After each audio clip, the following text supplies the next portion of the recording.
Hi, everyone. Welcome to another new episode of Why People Buy. Today, we have someone who is very special, somebody I've been aspiring to have on my show because he really brings in, the fundamental 101 understanding of how social networks impact why people buy, right? As we go down that route. We have with us Dr. Nicholas Christakis.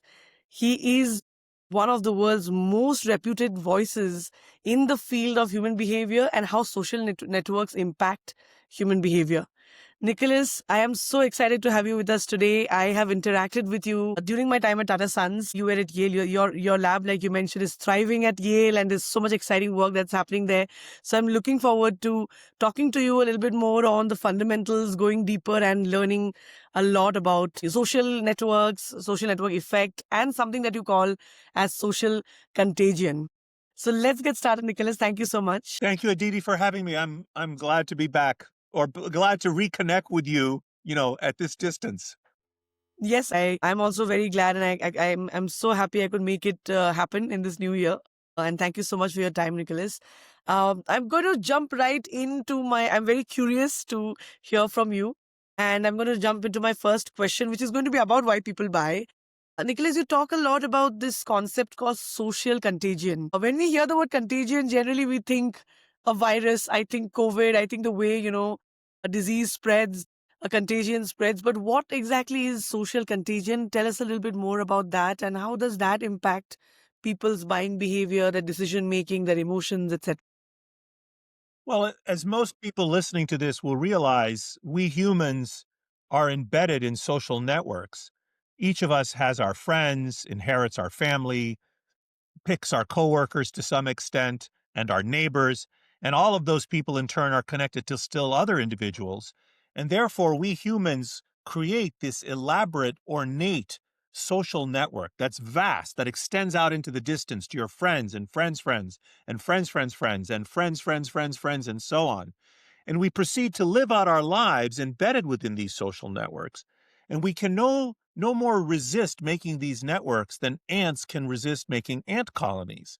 We are naturally inclined to form these social networks, and these networks have great implications for our lives. And here, just to be clear, I'm talking about face-to-face networks. I'm not talking about the very modern online instantiations of networks. Now, once we make these networks, in a sense, provide the highways through which all kinds of phenomena can spread. You mentioned germs. Of course, germs spread across social networks. Right now, you don't have COVID, and neither do your friends. But your friends' friends have COVID. And inexorably, that germ is going to walk through those ties via this highway of social connection and reach you. Or, for example, not just germ spread, but information spreads, and behavior spread, and money spreads, and emotion spreads. All kinds of things spread through these networks, although each of those things spreads differently than other things. In other words, just because they all spread doesn't mean they all spread in the same way. Now, the reason this is so important, especially to people interested in why we buy, is that there's an old saying, which I'm sure your listeners are familiar with, which is that there's no accounting for tastes. In other words, especially in economics, people say, well, there's no way to really know why people want what they want. And in fact, the whole field of economics takes it as a given that people have desires. And then it says, conditional on their desires, we can estimate their behavior. We can think of people as being rational utility maximizers. We can think of how markets emerge, how each person is buying and selling goods, and given their tastes, the whole, market economy arises. But a deeper and more interesting question is, where do the tastes come from, right?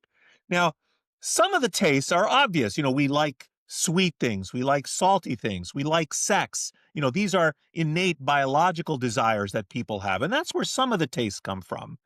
But where do the tastes for, particular kinds of jewelry or particular electronics or particular kinds of fashions? Those are not genetically encoded, those tastes. And the weird answer to that, which is a little bit of a turtles all the way down explanation, so-called turtles all the way down explanation. The weird answer to that is that these tastes come from other people. In other words, our desires very deeply originate in the desires of others. And I'll close with a quote that a very famous social critic by the name of Eric Hoffer offered years ago and said, you know, what do people do when they are free to do anything they want? They copy other people, which is one of the deep ironies of our species. Is, when we can exercise any kind of individual choice that we want to do, we just wind up doing what others want. And that's what leads to these kind of mass delusions, mass political movements, and mass behavioral phenomena related to taste and shopping. Wow, that's so interesting to think. I mean, we all know that we are social animals, so we look out to other people, but how this at scale and the way things are structured can really make mass impact. And you mentioned even germs are spread through social contagion, right? COVID was actually a grim example of that, I think. Yeah. But then there are a lot of other things you mentioned. Are there things that don't spread through social networks or are less prone to spreading through Yes. special social networks? So I think it's very important to understand, and here we can use an analogy to various pathogens. So, for example, you can think of COVID spreads interpersonally, spreads from person to person to person. But malaria rains from the heavens. In other words, you can be unconnected to anyone else and still get malaria. But if you're unconnected to anyone else, you don't get COVID. People who are a hermit can't get COVID. So you need an interpersonal connection. And you can also think a little bit about products this way. So, for example, when you're deciding what kind of mobile phone to get, you're going to be influenced in your choice by the mobile phones that your friends have. Do they have an Apple? Do they have a Samsung? Do they have some other brand of phone? So your purchasing behavior is strongly affected by your friends' purchasing behavior. But when you're buying new tires for your car, if your coworker comes into the office and says, "Oh, I just bought new tires from your car," you don't say, "Well, gee, I should buy new tires for my car, and I'm going to buy the same tires that guy bought." Right? Your tire purchasing behavior is more like malaria. You buy it when you need it in a way. There's not less of a fashion sense, whereas the phone purchasing behavior is influenced interpersonally by the behavior of others. So so different products manifest social contagion to different extents. Some are more susceptible to it than others. First point. Second point I might make that sort of picks up on a little bit of what I was saying before and what you just said, just to give a concrete example for listeners, is the way in which network structure might reinforce purchasing behavior. So let me invite you to think of the following thing. You go to a business conference in some other city, and there you bump into one of your friends, and your friend says, we should get up at 5 tomorrow morning before the conference begins and go for a run. You're like, that's a great idea. Yes, I agree to do that. Right now, your current you doesn't care about what future you next morning is going to experience. So you commit to your friend. And then you run into another friend later in the day. And that friend says, I was thinking we should go for a run at 5 in the morning tomorrow morning. And you're like, yes, actually, I was already thinking of doing that. Let's do that. Let's meet in the lobby of the hotel tomorrow morning. So now you've made a commitment to two different people to go for a run tomorrow morning and meet in the lobby of the hotel at 5 in the morning. Now the alarm goes off at 4:30 for you to get ready for this run. Here's my question to you and your listeners. In which of the following two circumstances are you more likely to follow through on your commitment to go for a run? Where person A is friends with person B, or when person A is not friends with person B? In other words, if your two friends are friends with each other versus if your two friends are not friends with each other, in which of those two circumstances are you more likely to honor your commitment and actually wind up going for a run? I would assume it's the former when they are also friends because then the pressure feels higher. Exactly. Exactly. And those two friends, now they're down at the lobby at 5 in the morning and they're like, where the hell is Nicholas? He promised to be here. So they call you up and they're like, they collude with each other and they create social pressure on you, which then obliges you to honor your commitment. And that's an illustration of network effects on human behavior. And it also applies, for example, to purchasing behaviors. In other words, individuals in a network whose friends have already bought a product and are in turn friends with each other are more likely to influence you to purchase that product as well. And actually, once you begin to understand these things, you can begin to design interventions to enhance product adoption. So in my laboratory, we've done a number of studies. Working with Tata Chemical, we did a study on iron fortified salt in Mumbai.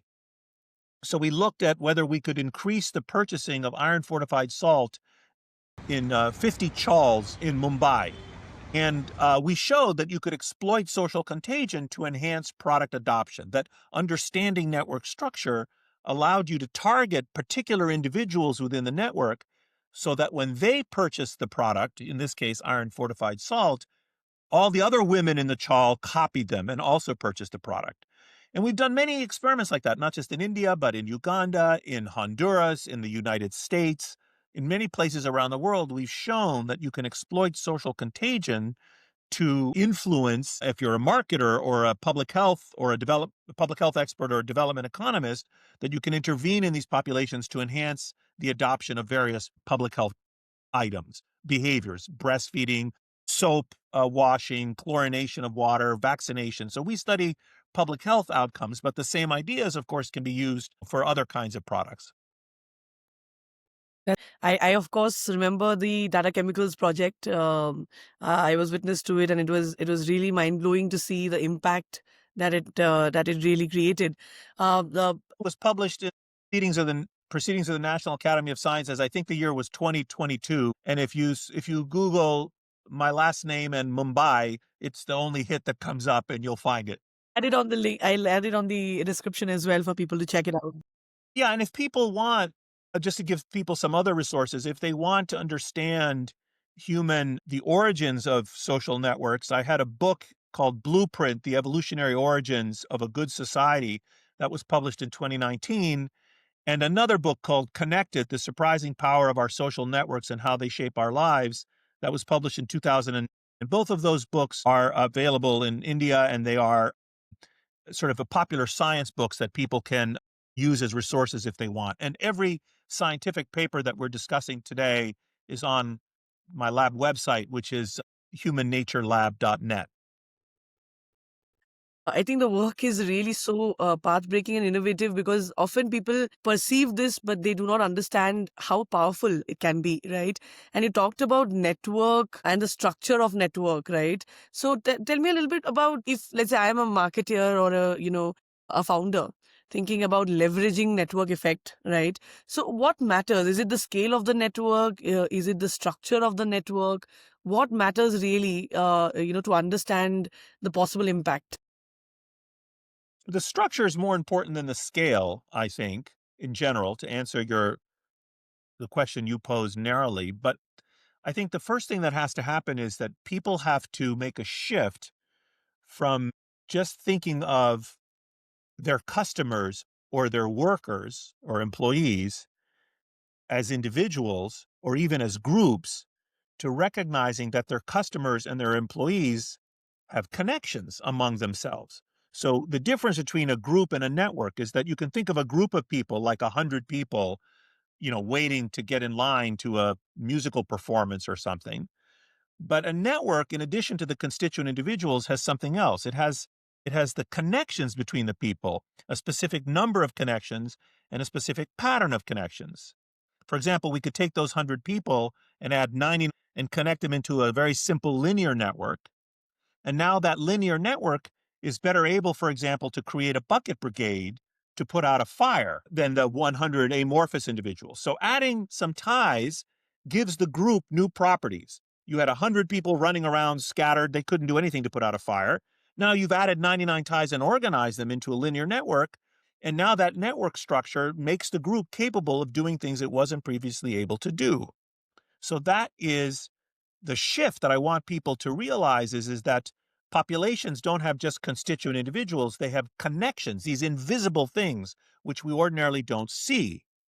And these populations can be both our customers are connected to each other, or our employees are connected to each other. So if you have a dysfunctional organization, it may not be that you have dysfunctional people, it may be that you have dysfunctional connections. Who's connected to who and how they're connected, the mathematical architecture may be leading to the dysfunction. And we've done many experiments in my lab that have explored, for example, you can take a group of people and connect them one way, and they're really sweet to each other. Or take the same people and connect them another way, and they're mean jerks to each other. The same people connected different ways gives the group different properties. And you can also begin to think about that in terms of your customer base. You have a customer base, and the structure of the connections in that customer base can affect how those customers respond to your marketing or see you. A very simple example of this might be, for instance, a bank. So imagine you're a bank, you're a regional bank, let's say, or a big bank in a city, and some significant fraction of the businesses in your city bank with you for 30%, 40%, 50%, let's say. So you're thinking of each of those businesses as your clients, as your customers. Okay. Now you have to realize, of course, that those businesses aren't just doing business with you, they're also doing business with each other. And they're talking to each other. And they're saying, well, what do you think of the Christakis Bank? The Christakis Bank is terrible. It's providing lousy customer service. Its interest rates are high. I don't like the Christakis Bank. Or, oh my God, it's great. We used to bank, with the Oleman Bank, but now we're banking with Christakis Bank, and it's a much better, a bank or whatever. So your customers are talking to each other. They're connected to each other. They have these ties which you ordinarily don't see. So now think about it. In many industries, customer acquisition is very expensive.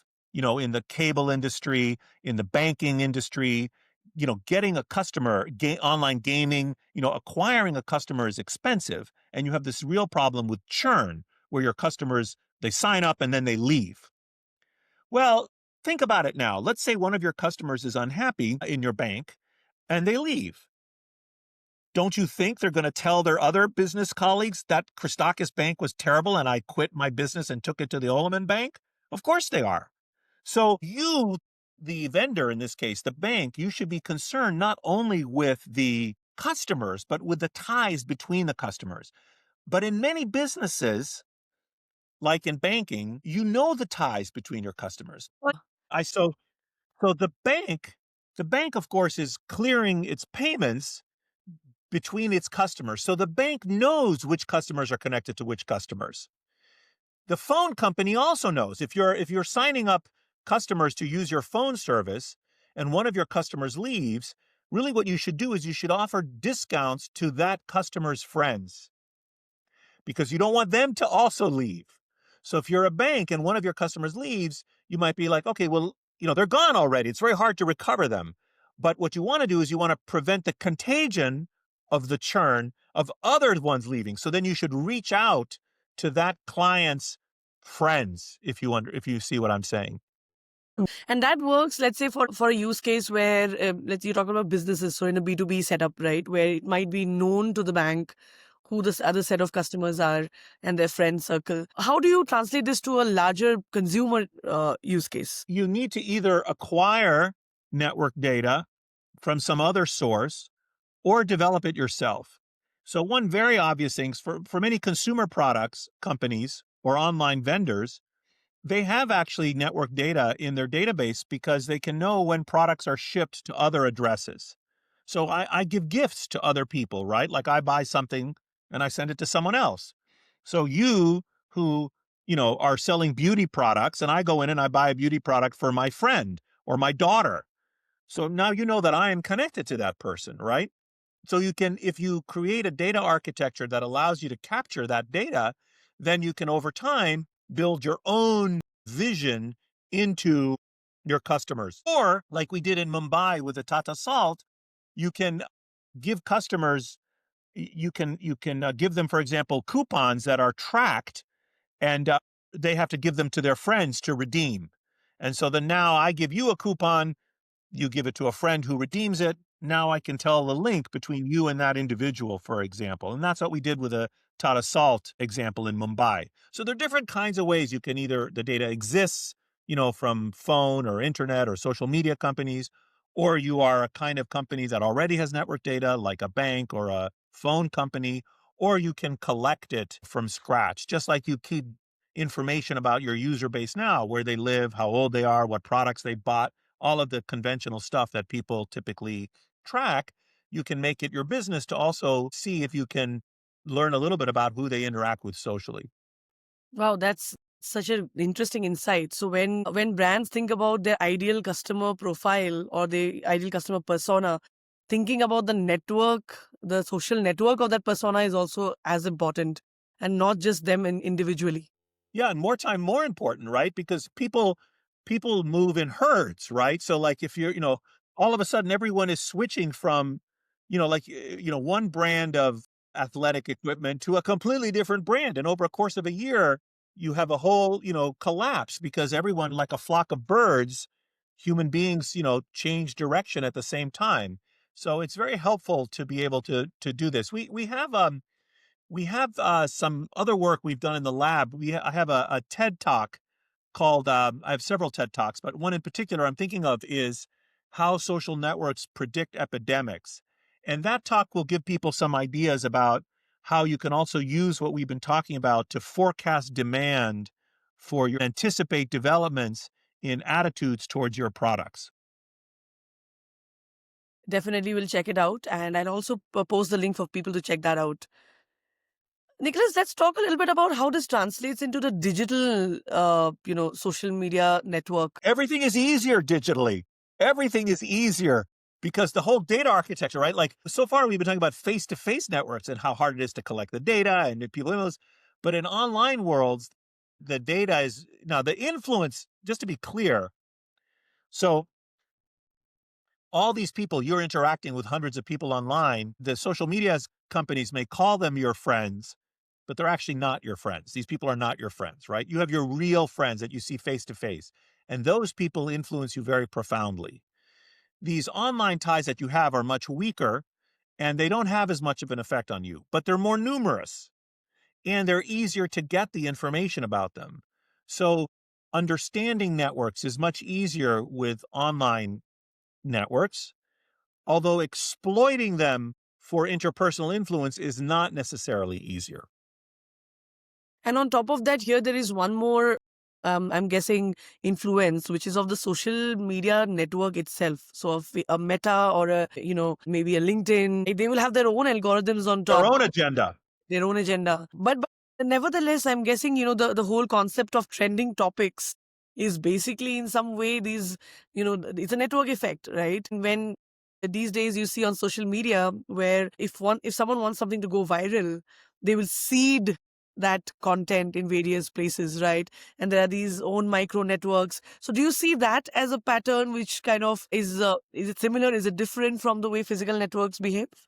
Okay, so there are a couple of things there. First of all, the media company has its own agenda for what its users will see. And what they want is that their users to stay on. So for example, on Twitter or many online media companies, they ironically put a premium on very irritating content, like that it gets people emotionally incensed, right? Because when you get angry, you stay online more.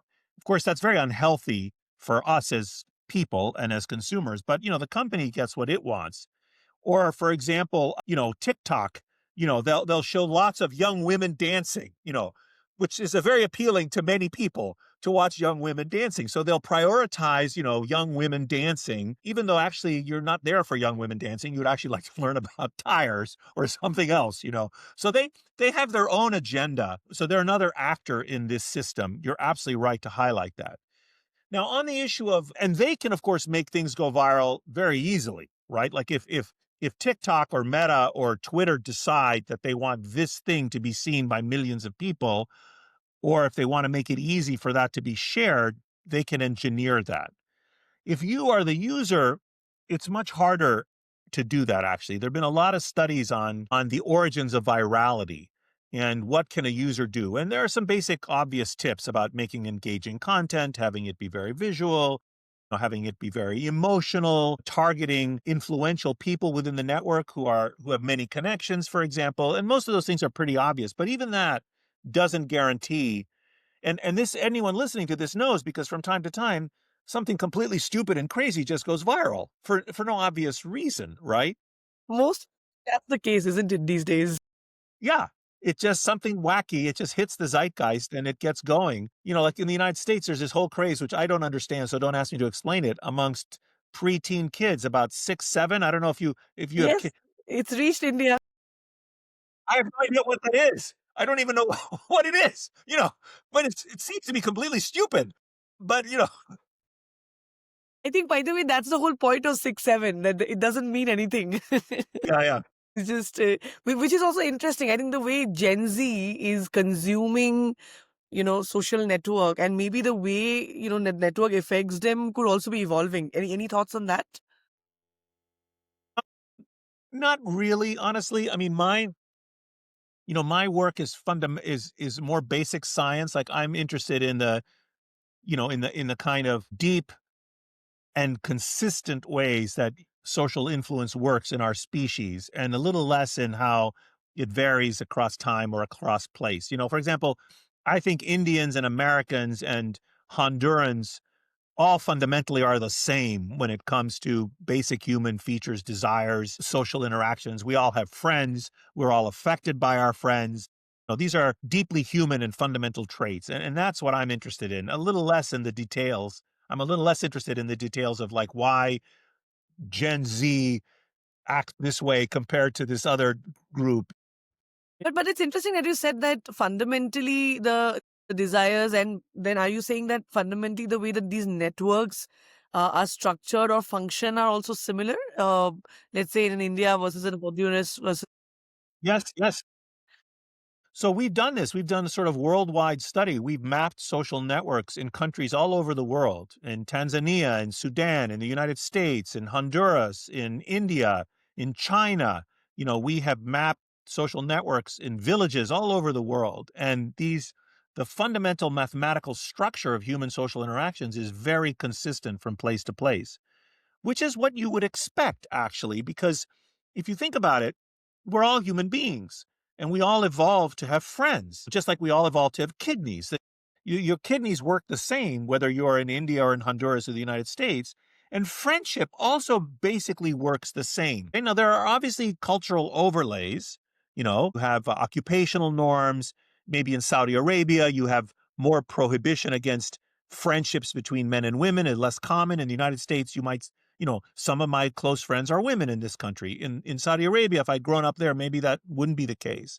You have other factors that might affect, like religion or caste or all kinds of things, which are cultural, but those are all cultural things that are laid on top of a very deep and fundamental human desire, which is universal, to have friends and to be influenced by our friends, right? We evolved to copy each other.